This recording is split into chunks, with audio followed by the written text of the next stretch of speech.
probably only the Western world needs and not Indians.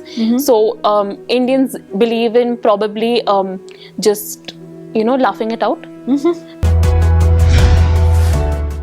I think everything you mentioned there was a form of expression in itself.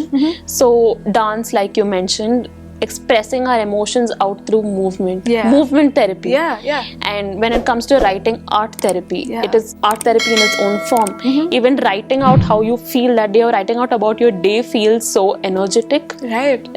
One more thing that has often been spoken about since a few years is that mental health is a very westernized concept. It is something which probably only the Western world needs and not Indians.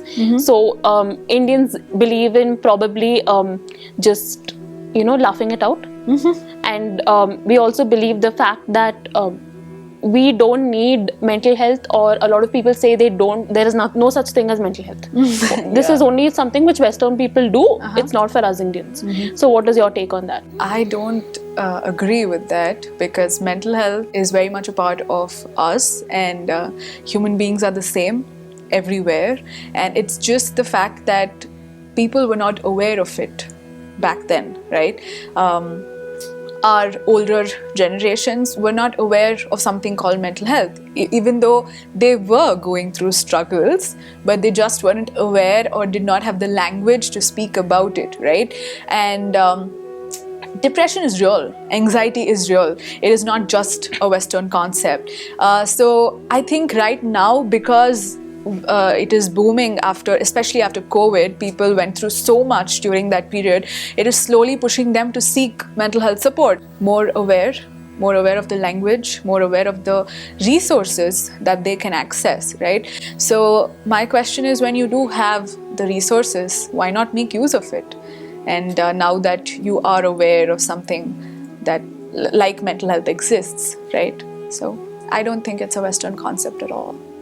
Exactly. So I think that now that a lot of things are changing, a lot of people are even providing therapy online. Of course, yeah. There are mobile apps that provide chat therapy. So maybe having the access to real, genuine and quality therapists is one way to bring in the awareness.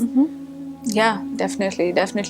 I think sadly, there are a lot of people who are not qualified and they still are giving out services, claiming that they are psychologists or therapists. But I hope that people are able to distinguish which is a quality one and who are just pretending to be one. So I think that is one thing that can be a little difficult to navigate for people, right? Yeah.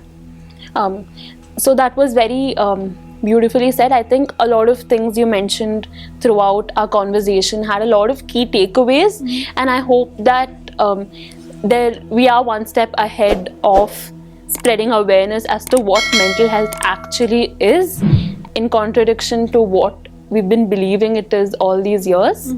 Thank you for all the valuable words you've shared. Thank you so much. I had a great time. Click on the bell icon to watch our latest videos.